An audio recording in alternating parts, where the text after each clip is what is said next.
students, welcome to Mokshika Academy. In this video, I am going to give information regarding education loan. So ನನಗೆಲ್ಲ ಕೇಳ್ತಾ ಇದ್ರಿ sir education loan ಬಗ್ಗೆ ಒಂದು video ಮಾಡಿ ಅಂತ. So ಅದಕ್ಕೆ ನಾನು ಕೆಲವೊಂದು ಇನ್ಫಾರ್ಮೇಷನ್ನ ತಗೊಂಡು ಪ್ರಿಪರೇಷನ್ಸ್ ಮಾಡಿಕೊಂಡು ನಾನು ತುಂಬ ಟೈಮ್ ತೊಗೊಂಡು ಇದನ್ನು ಮಾಡ್ತಾಯಿದ್ದೀನಿ. ಸೊ ಹಾಗಾಗಿ ಸ್ವಲ್ಪ ಲೇಟ್ ಆಗಿದೆ. ಬಟ್ ಲೇಟ್ ಆಗಿದೆ ಇನ್ ದ ಸೆನ್ಸ್, ಯಾವುದೇ ಎಜುಕೇಷನ್ ಲೋನ್ ತೊಗೋಬೇಕಾದ್ರೂ ನೀವು ನಿಮ್ಮ ಒಂದು ಕೌನ್ಸಲಿಂಗನ್ನು ಮುಗಿಸಿ ನೀವು ಅಡ್ಮಿಷನ್ ಆಗಿರಬೇಕಾಗ್ತದೆ. Okay, that is the first procedure actually. Okay, so ನಾನೀಗ SBI ಬ್ಯಾಂಕಿನ ಒಂದು ರಿಲೇಟೆಡ್ ಇನ್ಫಾರ್ಮೇಷನನ್ನು ಕೊಡ್ತಾ ಇದ್ದೀನಿ. Okay, so SBI education loan ಬಗ್ಗೆ ಇನ್ಫಾರ್ಮೇಷನನ್ನು ಕೊಡ್ತಾ ಇದ್ದೀನಿ. Let us began with that. So first purpose for which loan can be availed. So ಏನು ಪರ್ಪಸ್ ಅಂತ ಹೇಳಿದ್ರೆ, the loan will be sanction for extending financial assistance to deliver deriving and meritorious students for pursuing higher education in India, okay, and abroad also. Okay, higher education ಅಂತ ಹೇಳಿದ್ರೆ ನಿಮ್ಮ degree ಆಗಿರ್ಬೋದು, master degree ಆಗಿರ್ಬೋದು, PhD ಆಗಿರ್ಬೋದು, PDF ಅಂತ ಹೇಳ್ತೀವಿ, post ಗ್ರಾಡ್ಯುಯೇಟ್ fellowship ಅಂತ ಹೇಳ್ತೀವಿ. ಸೊ ಅದು ಕೂಡ ಆಗ್ಬೋದು. ಸೊ ಅದೆಲ್ಲದಕ್ಕೂ ಅವ್ರು ಏನು ಮಾಡ್ತಾರೆ, ಲೋನನ್ನು ಪ್ರೊವೈಡ್ ಮಾಡ್ತಾರೆ. Okay, so this is the basic information. So ಇಲ್ಲಿ ಕೋರ್ಸಸ್ ಎಲಿಜಿಬಲ್ ಅಂತ ಹೇಳ್ತೀವಿ. So studies in India, so ಇದು ನಿಮಗೆ ತುಂಬ related student. So studies in India ಅಂತ ಹೇಳಿದ್ರೆ, ನಾನು ಈಗ ತಾನೇ ಹೇಳಿದಾಗೆ graduation, post graduation including regular, technical and professional degree like MBA, MCom and other streams and diploma courses conduct by colleges, universities approved by UGC, AICTE ಅಂತ ಹೇಳ್ತೀವಿ ನಾವು. Okay, UGC ಅಂತ ಹೇಳಿದ್ರೆ ಯೂನಿವರ್ಸಿಟಿ ಗ್ರ್ಯಾಂಡ್ ಕಮಿಷನ್ ಅಂತ ಹೇಳ್ತೀವಿ. AICTE ಅಂತ ಹೇಳಿದ್ರೆ all India technical education ಅಂತ ಹೇಳ್ತೀವಿ. ಓಕೆ, ಸೊ ಇಲ್ಲಿ ಬರ್ತಕ್ಕಂಥ ಎಲ್ಲ ಕೋರ್ಸ್ಗಳಿಗೂ ಏನು ಮಾಡ್ತಾರೆ, ಅವರು ಲೋನನ್ನು, ಎಜುಕೇಷನ್ ಲೋನನ್ನು ಪ್ರೊವೈಡ್ ಮಾಡ್ತಾರೆ. ಹಾಗೂ regular degree, diploma courses conduct by autonomous institutions like IIT, Indian institute of technology, Indian institute of management, Indian institute of science, Indian institute of commerce, ಈ ರೀತಿಯಾದಂತಹ ಅಟಾನಮಸ್ ಕಾಲೇಜ್ಗಳು ಬರ್ತದೆ. ಸೊ ಅಲ್ಲಿಗೂ ಕೂಡ, ಅಂದರೆ ಇಂಡಿಯನ್ ಇನ್ಸ್ಟಿಟ್ಯೂಟ್ಸ್ಗಳು, ಅಲ್ಲಿಗೂ ಕೂಡ ಅವ್ರು ಏನು ಮಾಡ್ತಾರೆ, ಲೋನನ್ನು ಪ್ರೊವೈಡ್ ಮಾಡ್ತಾರೆ. Next, teachers training, nursing courses approved by central government and state government. Okay, ಇದಕ್ಕೂ ಕೂಡ ಅವ್ರು ಇದು ಮಾಡ್ತಾರೆ. Next regular degree, diploma like aeronautical, pilot training, shipping approved by director general of civil aviation and shipping.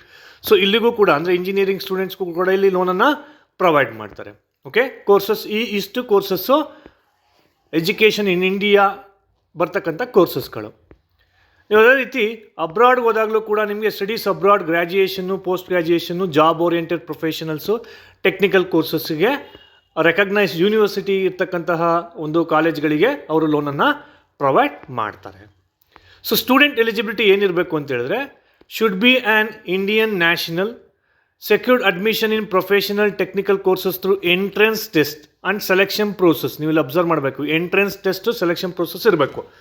ಈಗ ನೀವೆಲ್ಲ ಏನು ಮಾಡಿದ್ದೀರಾ, PGCET ಬರೆದಿದ್ದೀರಾ. So ಅದು ಕೂಡ ಎಂಟ್ರೆನ್ಸ್ ಟೆಸ್ಟ್ ಆಗುತ್ತೆ ಸ್ಟೂಡೆಂಟ್ಸ್. ಓಕೆ, ಸೊ ಆ ಎಂಟ್ರೆನ್ಸ್ ಟೆಸ್ಟ್ ಮುಖಾಂತರ ಬಂದಿರತಕ್ಕಂತಹ ಸ್ಟೂಡೆಂಟ್ಸ್ಗಳಿಗೆ ಅವರು ಲೋನನ್ನು ಪ್ರೊವೈಡ್ ಮಾಡ್ತಾರೆ. Secured admission to foreign university institutions, ಅವರು ಕೂಡ ಎಲಿಜಿಬಲ್ ಇದ್ದಾರೆ. No minimum qualifying marks stipulated in the last qualifying examination. But normally ನಿಮ್ಗೊಂದು ಹೇಳ್ಬಿಡ್ತೀನಿ ಇನ್ಫಾರ್ಮೇಷನ್ ಸ್ಟೂಡೆಂಟ್, ಎಲ್ಲ ಬ್ಯಾಂಕಲ್ಲೂ ಏನು ಮಾಡ್ತಾರೆ ಅಂತ ಹೇಳಿದ್ರೆ, ಒಂದು ಜನರಲ್ ಮೆರಿಟ್ ಸ್ಟೂಡೆಂಟ್ಸು ಅವನು SSLCಯಿಂದ 60% ತೆಗೆದಿರಬೇಕು ಅಂತ ಹೇಳ್ತಾರೆ. ಓಕೆ, ಸೊ ನಾರ್ಮಲಿ ಇದು ಕೆನರಾ HSBC ಬ್ಯಾಂಕ್, ಕೆನರಾ ಬ್ಯಾಂಕಲ್ಲೂ ಕೂಡ ಈ ರೀತಿ ಕೇಳ್ತಾನೆ.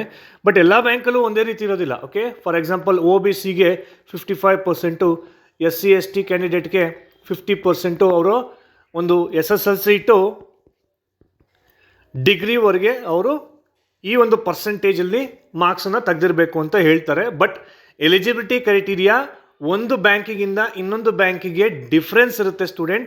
ಹಾಗಾಗಿ ದಯವಿಟ್ಟು ಇದನ್ನೇ ಕನ್ಫರ್ಮೇಷನ್ ಅಂತ ತಿಳ್ಕೊಬೇಡಿ. ನೀವು ಕೂಡ ಬ್ಯಾಂಕ್ಗೆ ವಿಸಿಟ್ ಮಾಡಿ ನೀವೇನು ಮಾಡಬೇಕು, ಅದು ಕನ್ಫರ್ಮೇಷನ್ನ ತೊಗೋಬೇಕು.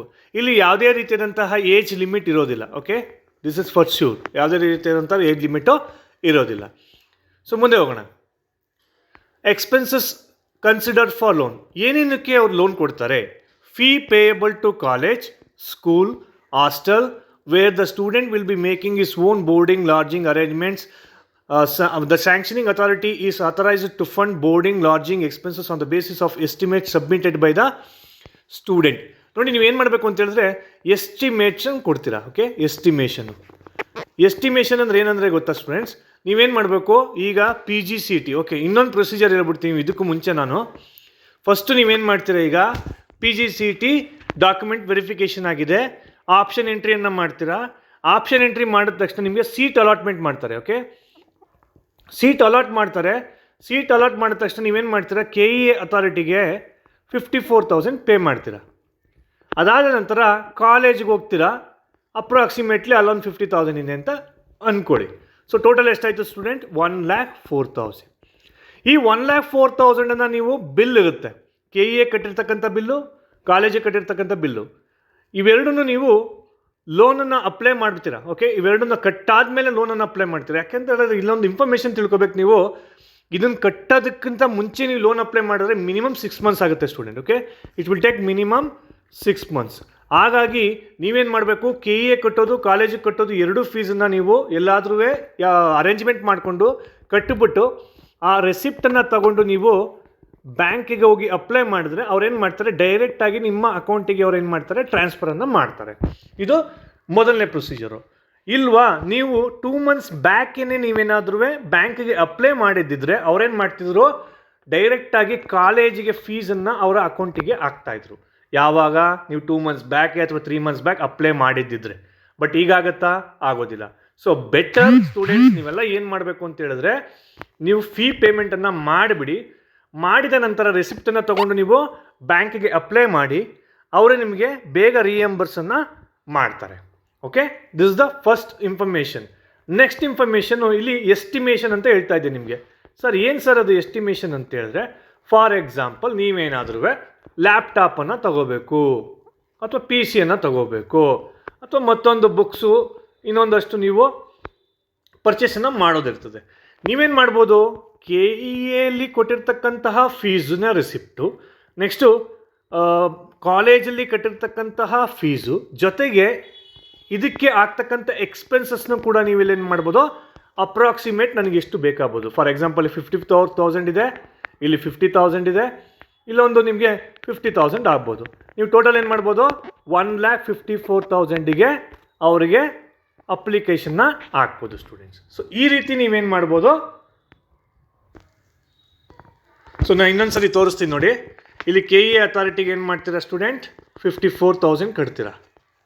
ನೆಕ್ಸ್ಟು ಕಾಲೇಜಿಗೆ 50,000 ಅರೌಂಡ್ ಅಪ್ರಾಕ್ಸಿಮೇಟ್ಲಿ ನಾನು ಹೇಳ್ತಾ ಇದ್ದೀನಿ. ಓಕೆ, ನೆಕ್ಸ್ಟು ಫರ್ದರ್ ಎಕ್ಸ್ಪೆನ್ಸಸ್ಸು ನಿಮ್ಮ ಲ್ಯಾಪ್ಟಾಪ್ ಅದು ಇದು ಎಲ್ಲ ತೊಗೊಳಕ್ಕೆ ನೀವು ಒಂದು 50,000 ಎಸ್ಟಿಮೇಷನ್ ಆಗ್ತೀರಾ. ಟೋಟಲ್ ಎಷ್ಟಾಯಿತು, 1,54,000. ಇದು 1 ಇಯರ್ಗೆ ಸ್ಟೂಡೆಂಟ್. ಓಕೆ, ನೆಕ್ಸ್ಟ್ ಇಯರ್ಗೆ ಸೆಕೆಂಡ್ ಇಯರ್ಗೆ ಇಲ್ಲಿ 54,000 ಪೇ ಮಾಡ್ತೀರಾ, ಕಾಲೇಜಿಗೆ ಒಂದು 50,000 ಪೇ ಮಾಡ್ತೀರಾ. ಸೊ ಸೆಕೆಂಡ್ ಇಯರ್ಗೆ ನೀವು ಇಲ್ಲಿ ಎಕ್ಸ್ಪೆನ್ಸಸ್ ಆಗೋದಿಲ್ಲ, ಲ್ಯಾಪ್ಟಾಪ್ ಒಂದೇ ಸರಿ ಪರ್ಚೇಸ್ ಮಾಡೋದು. ಸೊ ಇಲ್ಲಿಗೆ ಎಷ್ಟಾಗುತ್ತೆ ಸ್ಟೂಡೆಂಟ್, 1,04,000 ಆಗುತ್ತೆ. ಸೊ ಟೋಟಲ್ ಎಷ್ಟಾಯಿತು ಸ್ಟೂಡೆಂಟ್, ಅಲ್ಲಿಗೆ 2,58,000. ಸೊ ಈ 2,58,000 ಡೈರೆಕ್ಟಾಗಿ ಬ್ಯಾಂಕಿಗೆ ನೀವು ಕೊಡ್ತೀರಾ. ಆವಾಗ ಅವರು ಎಲ್ಲ ಚೆಕ್ ಮಾಡಿ ಎಲಿಜಿಬಿಲಿಟಿನ ನಿಮಗೆ ಸ್ಯಾಂಕ್ಷನನ್ನು ಮಾಡ್ತಾರೆ. ಈ ರೀತಿಯಾಗಿ ನಿಮಗೆ ಲೋನನ್ನು ಅಪ್ಲೈ ಮಾಡ್ತಕ್ಕಂಥದ್ದು. ಓಕೆ, ಸೊ ಇಂದಿನ ಸ್ಲೈಡ್ ನಿಮ್ಗೆ ತೋರಿಸ್ತಿಲ್ಲ ಅನ್ಸ್ಕೊತೀನಿ. ಓಕೆ, ಇಲ್ಲಿ ಫರ್ದರ್ ಇನ್ಫಾರ್ಮೇಷನ್ ಏನಿದೆ ನೋಡ್ತಾ ಬರೋಣ student. Examination, library, laboratory fees, purchase of books, equipments, instruments, uniforms. ನೋಡಿ ನಾನು ಈಗ ತಾನೇ ಹೇಳಿದೆ, ಎಕ್ಸ್ಪೆನ್ಸಸ್ ಅಂತ ಬಂದಾಗ ಇವೆಲ್ಲ ಬರುತ್ತೆ ಸ್ಟೂಡೆಂಟ್. ಓಕೆ, ನೀವೇನು ಮಾಡ್ತೀರಾ, ಎಸ್ಟಿಮೇಷನಲ್ಲಿ ಅದನ್ನು ಹಾಕ್ತೀರಾ. Caution deposit, building fund, refundable deposit supported by institution bills, receipts. The amount consider for loan should not exceed 10% of the tuition fees. ಅಂದರೆ ನೀವೇನು 50,000 ಕಟ್ತೀರಾ ಅದಕ್ಕಿಂತ ಜಾಸ್ತಿ ಇರಬಾರ್ದು, ಈ ಒಂದು particular point. Next travel expenses, passage money for studies abroad ಹೋಗ್ತಕ್ಕಂಥವ್ರಿಗೂ ಆ information. Okay, next purchase of computers. ಈಗ ತಾನೇ ಹೇಳಿದೆ ನಿಮಗೆ, essential completion of the course, any other expenses required to complete the course like tours, project work, thesis, ಇವನ್ನೆಲ್ಲ ಬರೆಯೋಕ್ಕೆ ನಿಮಗೆ expenses ಆಗುತ್ತೆ student. ಅದಕ್ಕೂ ಕೂಡ ನಿಮಗೆ ಲೋನನ್ನು ಪ್ರೊವೈಡ್ ಮಾಡ್ತಾರೆ. ಇದು cost of 2 wheeler up to 50,000 can be included in the expenses consider eligible for finance where the loan amount is secured by suitable third party guarantee. ಇದನ್ನು ನೀವು ನೋಡ್ಕೋಬೇಕು. ನಿಮಗೆ ಟೂ ವೀಲರ್ನು ಕೊಡೋಂಥ ಚಾನ್ಸಸ್ ಇರುತ್ತೆ. ಬಟ್ ನೀವೇನು ಮಾಡಬೇಕಿಲ್ಲಿ, ಥರ್ಡ್ ಪಾರ್ಟಿಯ ಗ್ಯಾರಂಟಿಯನ್ನು ಕೊಟ್ಟರೆ ಮಾತ್ರ ಅದನ್ನು ನಿಮಗೆ ಸ್ಯಾಂಕ್ಷನ್ ಮಾಡ್ತಾರೆ. That to depends on banks to banks. Okay, ಎಲ್ಲ ಬ್ಯಾಂಕಲ್ಲೂ ಕೊಡಲ್ಲ ಅದನ್ನು. ಓಕೆ, ಮ್ಯಾಕ್ಸಿಮಮ್ ಇದು ಇಂಪಾರ್ಟೆಂಟ್ ನಿಮಗೆ. ಮ್ಯಾಕ್ಸಿಮಮ್ ಲೋನ್ ಅಮೌಂಟ್ ಎಷ್ಟು ಪೇ ಮಾಡ್ತಾರೆ sir? Studies in India maximum up to 10 lakh. ನಾನು ನಿಮ್ಗೆ ಹೇಳ್ತಾ ಇರೋದು ಸ್ಟೂಡೆಂಟ್ಸ್, ಇದು ಬಂದು ನಿಮಗೆ SBI ಬ್ಯಾಂಕಿನ ಇನ್ಫಾರ್ಮೇಷನ್ನು. ನೀವು ಬೇರೆ ಬ್ಯಾಂಕಿನ ಇನ್ಫಾರ್ಮೇಷನ್ನ ಅಲ್ಲೂ ಕೂಡ ಆಲ್ಮೋಸ್ಟ್ ಸೇಮ್ ಇರುತ್ತೆ ಎಲ್ಲ ಬ್ಯಾಂಕ್ಸುವೆ. Okay, you need not to worry. Next studies abroad 20 lakhs pay ಮಾಡ್ತಾರೆ. ಓಕೆ, ಸೊ ಮಾರ್ಜಿನ್ ಅಂತ ಬರುತ್ತೆ ಇಲ್ಲಿ. So up to 4 lakh nil, above 4 lakh studies in India 5%. ಅಂದರೆ ಅದು ಬ್ಯಾಂಕ್ನ ಮಾರ್ಜಿನ್. ಇದು ಅಷ್ಟು ಇಂಪಾರ್ಟೆಂಟ್ ಇಲ್ಲ ನಿಮಗೆ.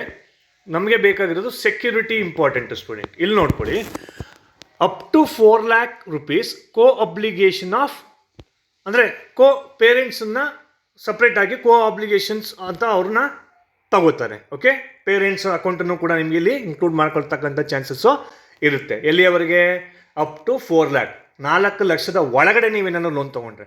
4 ಲಕ್ಷದ ಮೇಲೆ ಹಾಗೂ 7.5 ಲಕ್ಷದ ಕೆಳಗೆ ಅಂತ ಹೇಳಿದ್ರೆ co obligation of parents together with collateral security in the form of suitable third party guarantee. ಇಲ್ಲಿ ನೀವೇನು ಮಾಡಬೇಕಾಗುತ್ತೆ? ಕೊಲ್ಯಾಟರಲ್ ಸೆಕ್ಯೂರಿಟಿಯನ್ನು ಇಡಬೇಕಾಗುತ್ತೆ. ಆದರೆ ಅಪ್ ಟು 4 lakh ಯಾವುದೇ ರೀತಿಯಾದಂತಹ ಕೊಲ್ಯಾಟರಲ್ ಸೆಕ್ಯೂರಿಟಿ. ಏನು sir collateral security? Collateral security ಅಂತ ಹೇಳಿದ್ರೆ ನಿಮ್ಮ ಒಂದು ಆಸ್ತಿಯ ಒಂದು ಪತ್ರ ಅಂತ ಹೇಳ್ತೀವಿ, ಡಾಕ್ಯುಮೆಂಟ್ಸ್ ಇರ್ಬೋದು, ಸೈಟ್ ಡಾಕ್ಯುಮೆಂಟ್ಸ್ ಇರ್ಬೋದು, ಈ ರೀತಿಯಾದಂಥ ಪ್ರಡ್ಜ್ ಮಾಡ್ತಕ್ಕಂಥದ್ದು ಮಾರ್ಟ್ಗೇಜ್ ಅಂತ ಹೇಳ್ತೀವಿ. ಓಕೆ, ಅದನ್ನು ಮಾರ್ಟ್ಗೇಜ್ ಅಂತ ಹೇಳ್ತೀವಿ. ಓಕೆ, ಸೊ ಅದನ್ನು ಬೇಕಾದ್ರೆ ನೀವು ಮಾಡಿಕೊಂಡು ನೀವೇನು ಮಾಡ್ಬೋದು? 4 ಲಕ್ಷದಿಂದ 7.5 ಲಕ್ಷನ ತಗೋಬೋದು. ಬಟ್ ಇಲ್ಲಿ ನಿಮಗೆ ಥರ್ಡ್ ಪಾರ್ಟಿ ಗ್ಯಾರಂಟಿ ಕೂಡ ಬೇಕಾಗ್ತದೆ. The bank May as it's discretion in exceptional cases wave third party guarantee if satisfied with the net worth. So ಅವ್ರ ನೆಟ್ ವರ್ತನ್ನು ಚೆಕ್ ಮಾಡಿ ನಿಮ್ಗೆ ಏನು ಮಾಡ್ತಾರೆ? ಲೋನನ್ನು ಪ್ರೊವೈಡ್ ಮಾಡ್ತಾರೆ. ಆದರೆ ಅಪ್ ಟು 4 lakh rupees ಯಾವುದೇ ರೀತಿಯಾದಂತಹ ಕೊಲ್ಯಾಟರಲ್ ಸೆಕ್ಯೂರಿಟಿ ಕೊಡೋದು ಬೇಕಾಗಿಲ್ಲ ಸ್ಟೂಡೆಂಟ್ಸ್. ಸೊ ನನ್ನ ಒಂದು ಸಜೆಷನ್, ಸಿನ್ಸಿಯರ್ ಸಜೆಷನು, ನಾನು ಕೂಡ 2005-6 ನಾನು ಲೋನ್ ತೊಗೊಂಡೆ, MBA ಮಾಡಿದ್ದೆ. ಅವತ್ತು ನಾನು 2.64 lakhs ತೊಗೊಂಡಿದ್ದೆ ಸ್ಟೂಡೆಂಟ್. ನಾನು ಸಿಂಡಿಕೇಟ್ ಬ್ಯಾಂಕಲ್ಲಿ ತೊಗೊಂಡಿದ್ದೆ. ಸೊ ಆದಷ್ಟು ನೀವೇನು ಮಾಡಿ ಅಂದರೆ 4 lakh ಒಳಗಡೆ ನೀವು ಲೋನ್ ತೊಗೊಳಕ್ಕೆ ದಯವಿಟ್ಟು ಟ್ರೈ ಮಾಡಿ. ಜಾಸ್ತಿ ನೀವೇನು ಮಾಡಬೇಡಿ ಸ್ಟೂಡೆಂಟ್ಸ್, ನೀವು ಬರ್ಡನ್ನು ಮಾಡ್ಕೋಬೇಡಿ. ಯಾಕೆಂತೇಳಿದ್ರೆ ಲೋನು ಸುಮ್ಮನೆ ಅಲ್ಲ, ಇದು ನಿಮ್ಮ ಸಿಬಿಲ್ ಸ್ಕೋರನ್ನು ಕೂಡ ನೋಡ್ತದೆ. ಯಾಕೆಂತೇಳಿದ್ರೆ ನಿಮ್ಮ ನೇಮು ಈ ಸಿಬಿಲಲ್ಲಿ ಬಂದ್ಬಿಡುತ್ತೆ. ಓಕೆ, ಈ ಸಿಬಿಲಲ್ಲಿ ನೀವೇನಾದ್ರು ಅಕಸ್ಮಾತ್ ಒಂದು ತಿಂಗಳು ಲೋನ್ ಕಟ್ಟೋಕ್ಕಾಗಲಿಲ್ಲ ಅಂತ ಹೇಳಿದ್ರೆ ನಿಮಗೆ ನಿಮ್ಮ ರೇಟಿಂಗ್ಸನ್ನು ಮಾಡ್ತಾರೆ. ಆ ರೇಟಿಂಗ್ಸು ಕೆಳಗಡೆ ಬಂದ್ಬಿಡ್ತದೆ. ಆವಾಗ ನಿಮಗೆ ಫರ್ದರು ಬೇರೆ personal loan, home loans after 5 years 6 years ನಿಮಗೆ ತೊಗೋಬೇಕಾದ್ರೆ ತುಂಬ ತೊಂದರೆ ಆಗ್ತದೆ. ಹಾಗಾಗಿ ಆದಷ್ಟು 4 ಲಕ್ಷದ ಒಳಗಡೆ ಲೋನನ್ನು ತೊಗೊಳ್ಳೋದಕ್ಕೆ ದಯವಿಟ್ಟು ಟ್ರೈ ಮಾಡಿ ಸ್ಟೂಡೆಂಟ್. ಓಕೆ, ಜಾಸ್ತಿ ತೊಗೋಬೇಡಿ. ಓಕೆ, ಸೊ ಈಗ ಎಬೋವ್ 7.5 lakhsಗೆ co obligation of parents together with tangible collateral security of suitable value along with assignment of future income of the student for payment of instalments. So in case ಏನಾದರೂ student ಅವ್ನಿಗೂ ಕೂಡ ಅವನ ಅಕೌಂಟಲ್ಲೂ ಕೂಡ ನೀವೇನಾದ್ರು deposit ಮಾಡಿ ಆ ರೀತಿ ಏನಾದ್ರು ನೀವು ಕೊಲಾಟರಲ್ ಕೊಡ್ತೀನಿ ಅಂದರೂ ಕೂಡ ಅವರು ಅಕ್ಸೆಪ್ಟನ್ನು ಮಾಡ್ತಾರೆ. ಸೊ ಆದಷ್ಟು ಇದನ್ನು ಅವಾಯ್ಡ್ ಮಾಡಿ ಸ್ಟೂಡೆಂಟ್ಸ್. ಇದು ಬೇಡ ನಿಮಗೆ. 7.5 lakhsನ್ನು ಆದಷ್ಟು ಅವಾಯ್ಡ್ ಮಾಡಿ. ಬಟ್ 4 lakhsವರೆಗೆ ನೀವು ತಗೊಳ್ಳಿ. Okay, processing charges. No processing charges may be collected on education loans for loans to students going abroad. Okay, ಯಾವುದೇ ರೀತಿಯಾದಂಥ ಪ್ರೊಸೆಸಿಂಗ್ ಚಾರ್ಜಸ್ಸು ಇರೋದಿಲ್ಲ. ಸೊ ಈಗ ಬರೋದು ಸ್ಟೂಡೆಂಟ್ ತುಂಬ ಇಂಪಾರ್ಟೆಂಟು ನಮಗೆ ಇಂಟ್ರೆಸ್ಟ್ ಚಾರ್ಜಸ್ಸು. ಸ್ಟೂಡೆಂಟ್ ಇಲ್ಲಿ ಏನಿದೆ interest charges, visit hour website ಅಂತ ಕೊಟ್ಬಿಡ್ತಾನೆ. ನೋಡಿ ಸ್ಟೂಡೆಂಟ್, ನಾರ್ಮಲಿ ನಾನು ಆ್ಯಾವ್ರೇಜ್ ಇಂಟ್ರೆಸ್ಟ್ ರೇಟ್ ಹೇಳ್ತೀನಿ. 8.5% to 11% ನಿಮಗೆ ವೇರಿಯೇಷನ್ಸ್ ಇರುತ್ತೆ. Compounding interest. ಇದ್ರ ಬಗ್ಗೆ ಒಂದು ಸಣ್ಣ ಇನ್ಫಾರ್ಮೇಷನ್ ಕೊಡ್ತೀನಿ ಸರ್ ನಿಮಗೀಗ. ನೋಡಿ ಇಂಟ್ರೆಸ್ಟ್ ರೇಟ್ ಯಾವ ರೀತಿ ಕ್ಯಾಲ್ಕುಲೇಟ್ ಮಾಡ್ತಾನೆ ಅಂತ. ಸಪೋಸ್ ನೀವೆಲ್ಲ ಏನು ಮಾಡಿದ್ದೀರಾ ಸ್ಟೂಡೆಂಟ್, 4 ಲಕ್ಷ ಲೋನ್ ತೊಗೊಂಡಿದ್ದೀರಾ. ಓಕೆ, ನೋಡಿ ನಿಮ್ಮದು 2 years ಡಿಗ್ರಿ ಅಂದ್ಕೊಳ್ಳಿ. Okay, 2 years degree, 4 lakh loan ತೊಗೊಂಡಿದ್ದೀರಾ. ಈ 2 yearsವರೆಗೆ ನೀವು ಯಾವುದೇ ರೀತಿಯ ದುಡ್ಡನ್ನು ಅಂದರೆ ಇನ್ಸ್ಟಾಲ್ಮೆಂಟನ್ನು ಕಟ್ಟೋದು ಬೇಕಾಗಿಲ್ಲ. ನಾನೇನು ಹೇಳ್ತಾ ಇದ್ದೀನಿ, ಇನ್ಸ್ಟಾಲ್ಮೆಂಟ್ ಕಟ್ಟೋದು ಬೇಕಾಗಿಲ್ಲ. ಆದರೆ ಈ 2 yearsಲ್ಲಿ ಅವ್ರೇನು ಮಾಡ್ತಾರೆ ಅಂತ ಹೇಳಿದ್ರೆ ಸಿಂಪಲ್ ಇಂಟ್ರೆಸ್ಟನ್ನು ಚಾರ್ಜ್ ಮಾಡ್ತಾರೆ. ಇದನ್ನು ಅರ್ಥ ಮಾಡ್ಕೋಬೇಕು. ಏನು ಸರ್ ಸಿಂಪಲ್ ಇಂಟ್ರೆಸ್ಟ್ ಅಂತ ಹೇಳಿದ್ರೆ, for example 8%, first year 8%, second year 8%, 2 ಎಸ್ ಸೇರಿದ್ರೆ ಎಷ್ಟಾಯಿತು 16%. So 16% of 4 lakh. Okay, 16% of 4 lakh. ಅಥವಾ ನೀವು ಮೊದಲನೇ ವರ್ಷನೇ ಬೇಕಾದ್ರೆ 8% ಅಂತ ತಿಳ್ಕೊಳ್ಳಿ. 8 4 32 32,000 ಪ್ಲಸ್ 32,000 ಎಷ್ಟಾಯಿತು 64,000 ನಿಮಗೆ 2 ವರ್ಷದ ಇಂಟ್ರೆಸ್ಟ್ ಬರುತ್ತೆ. 2 ವರ್ಷದ ಇಂಟ್ರೆಸ್ಟ್. ಸಪೋಸ್ ನೀವು 4 ಲಕ್ಷ ತಗೊಂಡ್ರೆ, ಸೊ ಇಲ್ಲೇನಾಯಿತು ಸ್ಟೂಡೆಂಟ್ 64,000 ಆ್ಯಡ್ ಆಯಿತು. ಈಗ ನೀವು 2 ವರ್ಷ ಮುಗೀತು ನಿಮ್ಮ ಡಿಗ್ರಿ, ಆದ ತಕ್ಷಣನೇ ಕಟ್ಟು ಅಂತ ಅವ್ರು ಹೇಳ್ಬಿಡೋದಿಲ್ಲ. ನೀವೇನು ಮಾಡ್ತಾರೆ, 1 year ಗ್ಯಾಪನ್ನು ಕೊಡ್ತಾರೆ. 1 year ಗ್ಯಾಪನ್ನು ಕೊಡ್ತಾರೆ ಸ್ಟೂಡೆಂಟ್. ಸೊ ಈ 2 years ಆದಮೇಲೆ ನಿಮ್ಗೆ ಏನು ಮಾಡ್ತಾರೆ, 1 year ಗ್ಯಾಪನ್ನು ಕೊಡ್ತಾರೆ. ಸೊ 1 year ಗ್ಯಾಪ್ ಕೊಟ್ಮೇಲೆ ನೀವೇನು ಮಾಡಬೇಕು, 4th ಇಯರಿಂದ ಏನು ಮಾಡ್ತೀರಾ, ನೀವು EMIನ ಪೇಮೆಂಟ್ ಮಾಡೋದಕ್ಕೆ ಸ್ಟಾರ್ಟ್ ಮಾಡ್ತೀರಾ. ಸರ್ ಏನು ಸರ್ EMI? ಸೊ ಅಲ್ಲಿ ಮಂತ್ಲಿ ಇನ್ಸ್ಟಾಲ್ಮೆಂಟ್ ಅಂತ ಹೇಳ್ತೀವಿ. ಸೊ ಇಲ್ಲಿ ನೋಡಿದ್ರೆ 4 lakh ಲೋನ್ ತೊಗೊಂಡಿದ್ರಿ, ನಿಮಗೆ ಇಂಟ್ರೆಸ್ಟ್ ಎಷ್ಟಾಯ್ತು 2 ವರ್ಷಕ್ಕೆ 64,000. ಓಕೆ, ಸೊ ಇದು 2 ವರ್ಷಕ್ಕಾಯಿತು. ಬಟ್ ನಾವು 3 ವರ್ಷಕ್ಕೆ ತೊಗೋಬೇಕು ಸ್ಟೂಡೆಂಟ್. ಓಕೆ, 3ನೇ ವರ್ಷ ಕೂಡ ನಿಮಗೆ ಗ್ಯಾಪ್ ಆಗುತ್ತೆ. ಓಕೆ, ಇದು 2 years ಡಿಗ್ರಿಲಿ 1 year ಗ್ಯಾಪಲ್ಲಿ. ಸೊ ಟೋಟಲ್ ಎಷ್ಟಾಯ್ತು ಈಗ 4,96,000 ಆಯಿತು ಸ್ಟೂಡೆಂಟ್. ಯಾವ ಇಯರು, 4th ಇಯರು. ಅಂದರೆ ನೀವು ಕಟ್ಟೋದಕ್ಕೆ ಸ್ಟಾರ್ಟ್ ಮಾಡ್ತೀರಲ್ಲ, ಆವಾಗ ನೀವು ಎಷ್ಟು ದುಡ್ಡಿಗೆ ಕಟ್ತೀರಾ, 4,96,000ಗೆ ಪೇಮೆಂಟನ್ನು ಮಾಡ್ತಾ ಬರ್ತೀರಾ. ನಾನು ಆಲ್ರೆಡಿ ಹೇಳಿದ್ದೀನಿ ನಿಮಗೆ 4 lakh rupees ತನಕ ಮಾತ್ರ ಲೋನ್ ತೊಗೊಳ್ಳಿ, ಆದಷ್ಟು ಕಡಿಮೆ ತೊಗೊಳ್ಳಿ ಸ್ಟೂಡೆಂಟ್. ತುಂಬ ಬರ್ಡನ್ ಆಗುತ್ತೆ ಇಲ್ಲಿ ನೋಡಿ. 2 years ನೀವು ದುಡ್ಡು ಕಟ್ಟಂಗಿಲ್ಲ, 1 year ಕೂಡ ನೀವು ಒಂದು ಗ್ಯಾಪ್ ಕೊಡ್ತಾರೆ. ಆಮೇಲಿಂದ ಎಷ್ಟು ಕಟ್ಬೇಕು ನೀವು, 4,96,000 rupeesನ EMI ಮುಖಾಂತರ. 4,96,000ನ ನಿಮಗೆ 15 years ತನಕ ಕೊಡ್ತಾನೆ. 10 to 15 years ತನಕ ನೀವು ಕಟ್ಬೋದು ಇದನ್ನು. ಬಟ್ ಇಲ್ಲೊಂದು ಲಾಜಿಕ್ ಏನಂತ ಹೇಳಿದ್ರೆ, ಈ ನಿಮಗೆ 64,000 32,000 ನಿಮ್ಗೆ ಏನು ಮಾಡಿದ್ದಾನೆ ಅಂತ ಹೇಳಿದ್ರೆ ಸಿಂಪಲ್ ಇಂಟ್ರೆಸ್ಟನ್ನು ಚಾರ್ಜ್ ಮಾಡಿದ್ದಾನೆ. ಆದರೆ ಇಲ್ಲಿ ನಿಮಗೆ ಕಾಂಪೌಂಡ್ ಇಂಟ್ರೆಸ್ಟನ್ನು ಚಾರ್ಜ್ ಮಾಡ್ತಾನೆ. ಯಾವಾಗ, ಆಫ್ಟರ್ 4th ಇಯರ್ ನೀವು EMI ಪೇಮೆಂಟ್ ಮಾಡೋಕ್ಕೆ ಸ್ಟಾರ್ಟ್ ಮಾಡ್ತೀರಲ್ಲ. ಸೊ EMI ಸ್ಟಾರ್ಟ್ ಮಾಡಿದ ತಕ್ಷಣ ನಿಮ್ಗೆ ಏನು ಮಾಡ್ತಾನೆ, ಕಾಂಪೌಂಡ್ ಇಂಟ್ರೆಸ್ಟನ್ನು ಹಾಕ್ತಾನೆ. ಇಲ್ಲಿ ಸಿಂಪಲ್ ಇಂಟ್ರೆಸ್ಟನ್ನು ಚಾರ್ಜ್ ಮಾಡ್ತಾನೆ, ಇಲ್ಲಿ ಕಾಂಪೌಂಡ್ ಇಂಟ್ರೆಸ್ಟನ್ನು ಚಾರ್ಜ್ ಮಾಡ್ತಾನೆ. ಹಾಗಾಗಿ ದಯವಿಟ್ಟು ಆದಷ್ಟು ಲೋನನ್ನು ಕಡಿಮೆ ತಗೊಳ್ಳಿ, ಬರ್ಡನ್ ಮಾಡ್ಕೋಬೇಡಿ students. Okay, this is my sincere suggestion. ಯಾಕಂದರೆ ನಾನು ಕೂಡ ಲೋನ್ ತೊಗೊಂಡು ನಾನು ಪೇಮೆಂಟ್ ಮಾಡಿದ್ದೀನಿ. ಸೊ ಹಾಗಾಗಿ ನನ್ನ ಒಂದು ಪರ್ಸ್ನಲ್ ಎಕ್ಸ್ಪೀರಿಯನ್ಸ್ ಮುಖಾಂತರ ನಾನು ನಿಮಗೆ ಸಜೆಷನ್ ಮಾಡ್ತಾ ಇದ್ದೀನಿ. Sanction and disbursement. The loan is generally sanctioned by the branch nearest to the permanent residential address place of domicile of the student parent. ಅಂದರೆ ನಿಮ್ಮ ಅಕೌಂಟಿಗೆ ಡೈರೆಕ್ಟಾಗಿ ಹಾಕ್ತಾರೆ. ಇನ್ ಕೇಸ್ ನೀವು KEA ಮತ್ತು ಕಾಲೇಜಿಗೆ ಆಲ್ರೆಡಿ ಪೇಮೆಂಟನ್ನು ಮಾಡಿದರೆ, ಓಕೆ, ನಿಮ್ಮ ಹತ್ರ ರೆಸಿಪ್ಟ್ ಇದ್ದರೆ ಅವ್ರು ಏನು ಮಾಡ್ತಾರೆ, ನಿಮ್ಮ ಅಕೌಂಟಿಗೆ ಡೈರೆಕ್ಟಾಗಿ ಟ್ರಾನ್ಸ್ಫರ್ ಮಾಡ್ತಾರೆ. ಇನ್ ಕೇಸ್ ನೀವು ಮೊದಲೇ ಅಪ್ಲಿಕೇಶನ್ ಹಾಕಿದರೆ loan to be disbursed stages as per the requirement demand. Stages ಏನು ಮಾಡ್ತೀರಾ, ಈಗ ಫಸ್ಟ್ ಸ್ಟೇಜ್ ಏನೋ KEA ಅಥಾರಿಟಿಗೆ 54,000 ಕಟ್ಟಬೇಕು. ನೆಕ್ಸ್ಟ್ ಸ್ಟೇಜ್ ಏನೋ ಕಾಲೇಜಿಗೆ 50,000 ಪೇಮೆಂಟ್ ಮಾಡಬೇಕು. ಇದನ್ನು ಸ್ಟೇಜಸ್ ಅಂತ ಹೇಳ್ತೀವಿ. ನೆಕ್ಸ್ಟ್ ಏನು ಮಾಡ್ತೀರಾ, ಲ್ಯಾಪ್ಟಾಪ್ ತೊಗೋತೀರಾ, vendors of books, equipments, instruments ಇವನ್ನೆಲ್ಲ ತೊಗೋತೀರಾ. ಆ ತಗೋಬೇಕಾದ್ರೆ ನಿಮ್ಗೆ ಏನು ಮಾಡ್ತಾನೆ, ಸ್ವಲ್ಪ ಹಣವನ್ನು ನಿಮಗೆ ಟ್ರಾನ್ಸ್ಫರನ್ನು ಮಾಡ್ತಾನೆ, ಒಟ್ಟಿಗೆ ಕೊಡೋದಿಲ್ಲ. ಓಕೆ, ಇವಿಷ್ಟು ಡಿಸ್ಬರ್ಸ್ಮೆಂಟ್ಗೆ ಸಂಬಂಧಪಟ್ಟ ಇನ್ಫಾರ್ಮೇಷನು. ಸೊ ಈಗ ತಾನೇ ನಾವು ರೀಪೇಮೆಂಟ್ ಹೇಳಿದೆ ನಿಮಗೆ ಆಲ್ರೆಡಿ. ರೀಪೇಮೆಂಟ್ ಹಾಲಿಡೇ ಅಂದರೆ ಕೋರ್ಸ್ ಪೀರಿಯಡ್ ಆದ ತಕ್ಷಣ 1 year ಗ್ಯಾಪ್ ಕೊಡ್ತಾನೆ. ಇನ್ ಕೇಸ್ ನಿಮಗೆ ಜಾಬ್ ಸಿಕ್ಕಿಲ್ಲ ಅಂತ ಹೇಳಿದ್ರೆ, ಇನ್ ಕೇಸ್ ಜಾಬ್ ಸಿಕ್ಕಿದೆ ಅಂತ ಹೇಳಿದ್ರೆ 6 months ಗ್ಯಾಪನ್ನು ಕೊಡ್ತಾನೆ. ಸಪೋಸ್ 2 years MBA ಅಥವಾ MCA ಮಾಡಿದ್ದೀರಾ ಅಂದ್ಕೊಳ್ಳಿ. ಓಕೆ, 2 years ನಿಮಗೆ 1 ವರ್ಷ ಕೆಲಸ ಸಿಗಲೇ ಇಲ್ಲ, ಆವಾಗ ನಿಮ್ಗೆ ಏನು ಮಾಡ್ತಾನೆ, 1 ವರ್ಷ ಗ್ಯಾಪನ್ನು ಕೊಡ್ತಾನೆ. ಅಕಸ್ಮಾತ್ ನಿಮ್ಮ ಕೆಲಸ ಸಿಕ್ಬಿಟ್ಟಿದೆ ಅಂತ ಏನು ಮಾಡ್ತಾನೆ, 6 months ಗ್ಯಾಪನ್ನು ಕೊಡ್ತಾನೆ. The repayment of loan is to be repaid in 5 to 7 years. SBI ಬ್ಯಾಂಕ್ನಲ್ಲಿ ರೀಪೇಮೆಂಟ್ ಪೀರಿಯಡು 5 to 7 years ಮಾತ್ರ. ಬಟ್ ಬೇರೆ ಬ್ಯಾಂಕಲ್ಲಿ ನಿಮಗೆ 10 years ಕೂಡ ಕೊಡುವಂಥ ಚಾನ್ಸಸ್ಸು ಇರುತ್ತೆ. It depending upon the banks. The accrued interest during the moratorium period, repayment holiday, the period to be added to the principal and repayment of fixed equated annual installments, monthly installments ಅಂತ ಹೇಳ್ತೀವಿ. ನಾನು ಈಗ ತಾನು ನಿಮಗೆ example ಕೊಟ್ಟನಲ್ಲ student, 4 lakh rupees ಇರುತ್ತೆ, ನಿಮಗೆ 96,000 interest ಬರುತ್ತೆ 3 ವರ್ಷಕ್ಕೆ. ಸೊ ಆ ಎರಡನ್ನೂ ಸೇರಿ 4 lakh ಫೈನಲ್ ಆಗಿ ನೀವು ಎಷ್ಟು ಪೇಮೆಂಟ್ ಮಾಡ್ತೀರಾ, 4,96,000ಗೆ EMIಯನ್ನು ಕ್ಯಾಲ್ಕುಲೇಟ್ ಮಾಡ್ತಾರೆ ಅವರು. ಓಕೆ, 4,96,000ಗೆ EMI ಕ್ಯಾಲ್ಕುಲೇಟ್ ಮಾಡ್ತಾರೆ. ಇಂಟು ನಿಮಗೆ ರೇಟ್ ಆಫ್ ಇಂಟ್ರೆಸ್ಟ್ 9% ಇರ್ಬೋದು, 9.5 ಇರ್ಬೋದು, 10% ಇರ್ಬೋದು, depending upon the particular banks. Okay, ಆ ಬ್ಯಾಂಕಲ್ಲಿ ಎಷ್ಟು ಪರ್ಸೆಂಟ್ ಇದೆ ಅಷ್ಟನ್ನು ಕಾಂಪೌಂಡ್ ಇಂಟ್ರೆಸ್ಟ್ ಪೇಮೆಂಟ್ ಮಾಡಬೇಕಾಗತ್ತೆ. ನೀವು ಇಲ್ಲಿ ಅರ್ಥ ಮಾಡ್ಕೋಬೇಕು. ನಮ್ಮ ಕಾಮರ್ಸ್ ಸ್ಟೂಡೆಂಟ್ಸ್ ಗೊತ್ತಿರ್ತದೆ ಕಾಂಪೌಂಡ್ ಇಂಟ್ರೆಸ್ಟ್ ಅಂದ್ರೆ ಏನು ಅಂತ. ನೀವೇನು ಮಾಡ್ತೀರಾ, ಸಿಂಪಲ್ ಇಂಟ್ರೆಸ್ಟ್ ಅಂದರೆ 10%, 10,000 ರೂಪಾಯಿಗೆ ಸಿಂಪಲ್ ಇಂಟ್ರೆಸ್ಟ್ ಎಷ್ಟಾಯ್ತಪ್ಪ, 1,000 ರುಪೀಸ್ ಆಯಿತು. ಆದರೆ ನೀವು ಸೆಕೆಂಡ್ ಇಯರು ಈಗ ಕಾಂಪೌಂಡ್ ಇಂಟ್ರೆಸ್ಟ್ ಅಂದರೆ ಏನಾಗುತ್ತೆ ಅಂತ ಹೇಳಿದ್ರೆ, ಈ ನೆಕ್ಸ್ಟ್ ಇಯರ್ಗೆ ಏನು ಮಾಡಬೇಕು ಅಂದರೆ ನೀವು 10,000ನೇ ಪೇಮೆಂಟ್ ಮಾಡ್ತೀರಾ ಸಿಂಪಲ್ ಇಂಟ್ರೆಸ್ಟಲ್ಲಿ, ಅಂದರೆ 1,000 ಪೇಮೆಂಟ್ ಮಾಡ್ತೀರಾ. ಬಟ್ ಕಾಂಪೌಂಡ್ ಇಂಟ್ರೆಸ್ಟಲ್ಲಿ ಏನಾಗುತ್ತೆ ಅಂತ ಹೇಳಿದ್ರೆ 10,000 ಫಸ್ಟ್ ಇಯರ್ ನೀವು 10% ಅಂದರೆ 1,000 ಪೇಮೆಂಟ್ ಮಾಡಬೇಕು. ಸೊ ಸೆಕೆಂಡ್ ಇಯರ್ ನೀವೇನು ಮಾಡ್ತೀರಾ, ಟೋಟಲ್ ತೊಗೋತಾರೆ 11,000ಗೆ, ಅದಕ್ಕೆ 10% ಕಟ್ಟಬೇಕು. ಅಂದರೆ ಎಷ್ಟಾಯಿತು, 1,100, ಅಂದರೆ 12,100 ಕಟ್ಟಬೇಕಾಗತ್ತೆ. ಬಟ್ ಸಿಂಪಲ್ ಇಂಟ್ರೆಸ್ಟಲ್ಲಿ ನೋಡಿ, ಸಿಂಪಲ್ ಇಂಟ್ರೆಸ್ಟಲ್ಲಿ ನೀವು 10,000 10% ಅಂದರೆ 1,000. ಸೊ ಇಲ್ಲೇನಾಯಿತು 11,000. ಇಲ್ಲೂ ಕೂಡ ಸೆಕೆಂಡ್ ಇಯರ್ 10% ಬರುತ್ತೆ ನಿಮಗೆ. ಅಲ್ಲಿ 1,000, ಇಲ್ಲೆಷ್ಟು ಬರುತ್ತೆ 12,000 ಬರುತ್ತೆ. ಬಟ್ ಇಲ್ಲೆಷ್ಟಾಯಿತು 12,100 ಆಯಿತು. So this is the difference between simple interest and compound interest.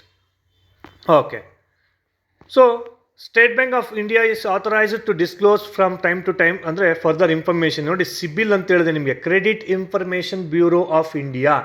ಯಾರ್ಯಾರ ಹತ್ರ ಪ್ಯಾನ್ ಕಾರ್ಡ್ ಇದೆ ದಯವಿಟ್ಟು ನೀವು ಸರಿಯಾದ ರೀತಿಯಲ್ಲಿ, ಎಲ್ಲೇ ನೀವು ಇನ್ ಕೇಸ್ ಏನಾದರೂ ಫ್ಲಿಪ್ಕಾರ್ಟಲ್ಲೋ ಅಥವಾ ನೀವೆಲ್ಲ ಸ್ಟೂಡೆಂಟ್ಸ್ ಆಗಿರ್ಬೇಕಾದ್ರೆ ಲೋನ್ ತೊಗೊಬಿಟ್ಟಿರ್ತೀರ, ಪೇಮೆಂಟ್ ಆಮೇಲೆ ಮಾಡ್ಬೋದು ಅಂತ. ಬಟ್ ನೀವು ಮಾಡಿರಲ್ಲ, ಅವಾಗೇನಾಗುತ್ತೆ ನಿಮ್ಮ ಸಿಬಿಲ್ ಸ್ಕೋರ್ ಅಂತ ಹೇಳ್ತೀವಿ, ನಿಮ್ಮ ಸಿಬಿಲ್ ಸ್ಕೋರ್ ಕಡಿಮೆ ಆಗ್ಬಿಟ್ಟಿರ್ತದೆ. ನೀವು ಅದನ್ನು ಕೂಡ ತುಂಬ ಹುಷಾರಾಗಿ ಮೇಂಟೈನ್ ಮಾಡ್ಕೊಬರ್ಬೇಕಾಗತ್ತೆ. ಸೊ ಆ ಇನ್ಫಾರ್ಮೇಷನ್ ಇದು. ಸೊ ಇವಿಷ್ಟು ಇನ್ಫಾರ್ಮೇಷನ್ ನಿಮಗೆ ಎಜುಕೇಷನ್ ಲೋನ್ಗೆ ಸಂಬಂಧಪಟ್ಟಂಥ ಇನ್ಫಾರ್ಮೇಷನ್ನು. ಸೊ ಇನ್ನೂ ನಿಮ್ಗೆ ಹೆಚ್ಚಿನ ಮಾಹಿತಿ ಬೇಕು ಅಂತ ಹೇಳಿದ್ರೆ ನಮಗೆ ಕಮೆಂಟ್ ಸೆಕ್ಷನಲ್ಲಿ ಹಾಕಿ ಅಥವಾ ನಮಗೆ ಇಮೇಲ್ ಮಾಡಿ. ಸೊ ಈ ಇನ್ಫಾರ್ಮೇಷನ್ನ ದಯವಿಟ್ಟು ಎಲ್ಲ ವಿದ್ಯಾರ್ಥಿಗಳಿಗೂ ತಲುಪಿಸಿ, ಯಾರ್ಯಾರು ಎಜುಕೇಷನ್ ಲೋನ್ ಬೇಕೋ ಅವ್ರಿಗೆಲ್ಲ. ಸೊ ಅವ್ರಿಗೂ ಕೂಡ ಹೆಲ್ಪ್ ಆಗುತ್ತೆ ಸ್ಟೂಡೆಂಟ್ಸ್. ಆ ಒಂದು ಉದ್ದೇಶ ಅಷ್ಟೇ, ನಿಮಗೆ ಬೇರೆ ಉದ್ದೇಶ ಏನಿಲ್ಲ. ಓಕೆ, ಸೊ ನಮ್ಮ ಚಾನಲನ್ನು ಸಬ್ಸ್ಕ್ರೈಬ್ ಮಾಡ್ಕೊಳ್ಳಿ, ಹಾಗೂ ಲೈಕ್ ಬಟನನ್ನು ಒತ್ತಿ, ಹಾಗೂ ಬೆಲ್ ಬಟನನ್ನು ಒತ್ತಿ ನಿಮಗೆ further videos. Thank you students.